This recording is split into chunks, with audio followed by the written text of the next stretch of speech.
So Chris, I guess life as a church leader and your business ventures before, life has its ups and downs and its positive patches and its challenges. What's been the most exciting season you've walked through with God, and how was that for you? Well, I'd have to say the current season. The reason I say that is because there is so much happening all over the country.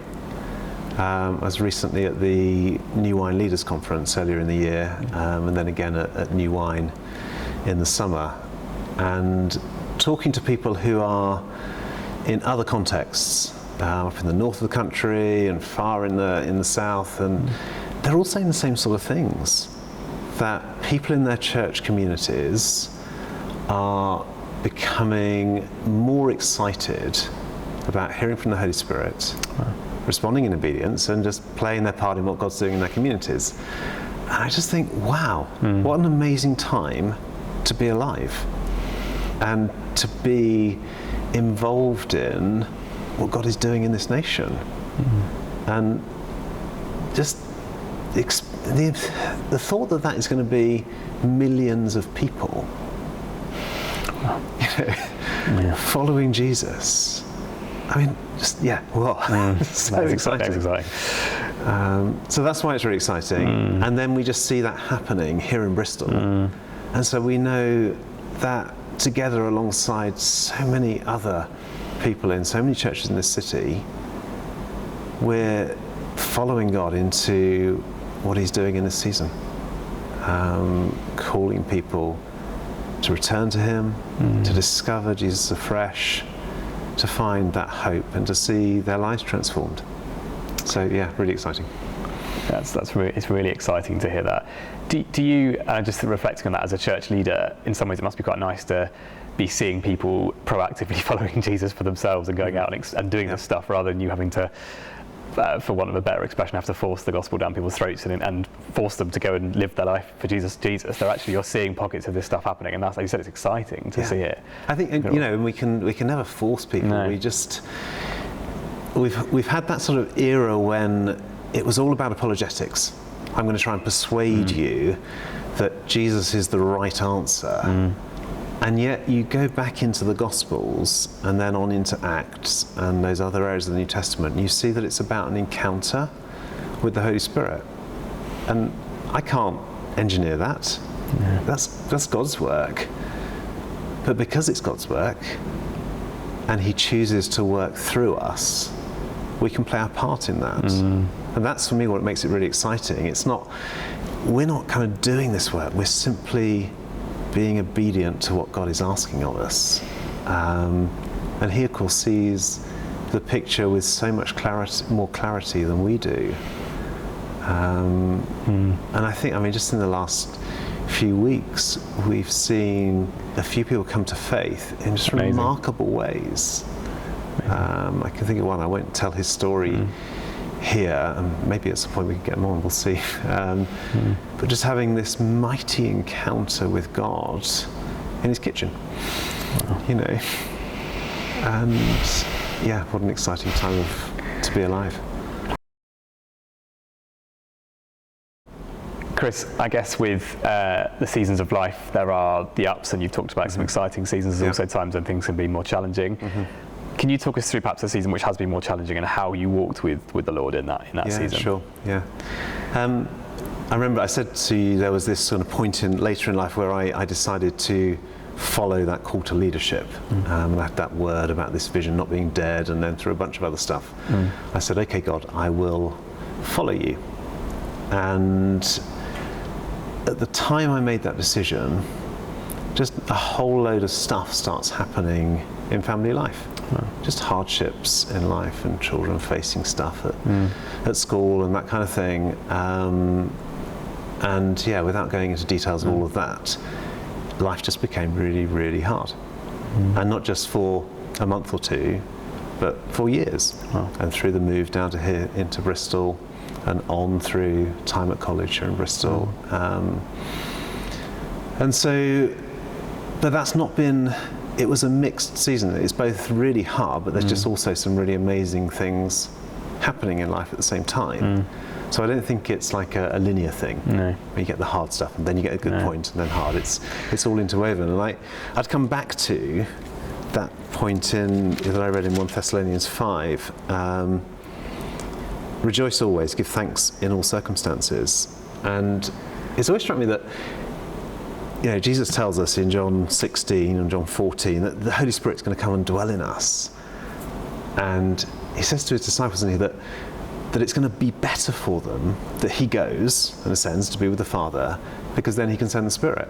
Yeah. And I always looked at that and think, wow, wouldn't it have been amazing to walk with Jesus?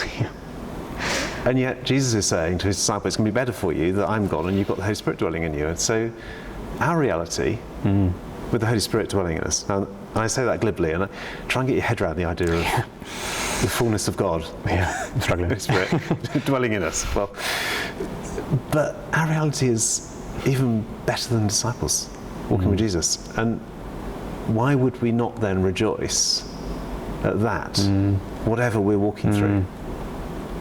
Because we're walking through it with Jesus every day, 24/7, every moment of every day.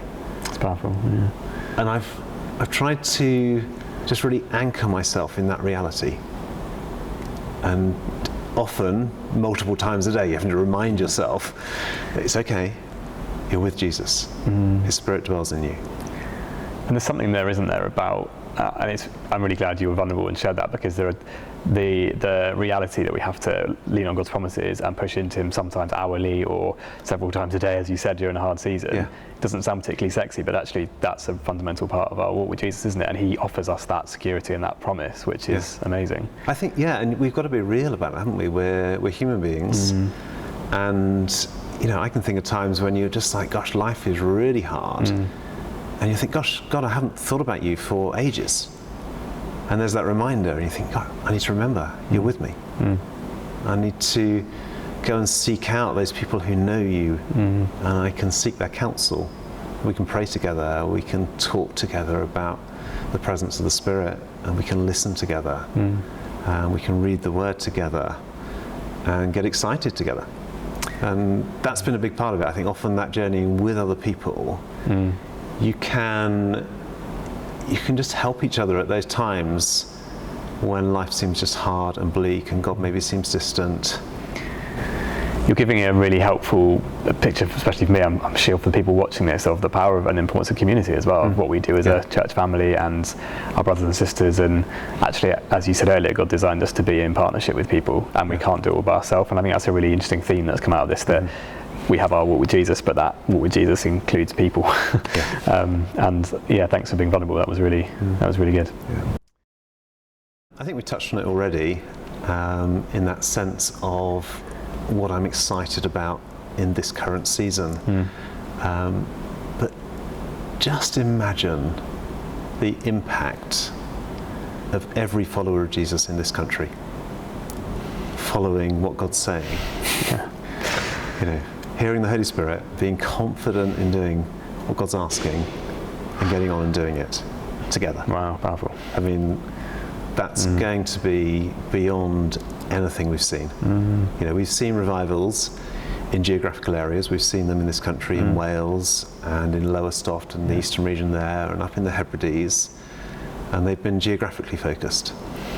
Well, imagine that across the whole country, without that sense of a definite single leader leading that revival, but the people of God coming together in the power of his Spirit to share the hope of Jesus. That thought gets me so excited about what God is doing now in our nation. You're exciting me as well. It's an amazing vision, and one that we should be able to go after, shouldn't we? It's a reality. If we all live in partnership with Jesus and with each other the way we should, then that's the reality. And I join you with that excitement. That's incredible. So Chris, this is your opportunity, as you know, Kingdom Talks is a series, and we're going to be interviewing a number of people. What we like to do is ask you to think of a question you'd like the next person to answer. So this is your moment. Such a great idea. I love this. So what really excites me is hearing the heart cry of someone, that kind of raw, unfiltered, this is what I just reach up to God and say, here's the cry of my heart. So there's my question. What's your heart cry to God Great for question. this season? Great question. I'm sure we'll get many great answers from the next interviewee from that one. Thank you so much. Chris, it's been a pleasure to speak to you. Thank you so much for your time, your insights, your wisdom. I felt like I've come away, I knew you before, but I feel like I come away and I know you better as a result. So thanks so much for today. Hey, thank you, John. It's been so good here just to catch up with you and to share this conversation. And as I said before, just really excited with what you're doing in this series. So thank you.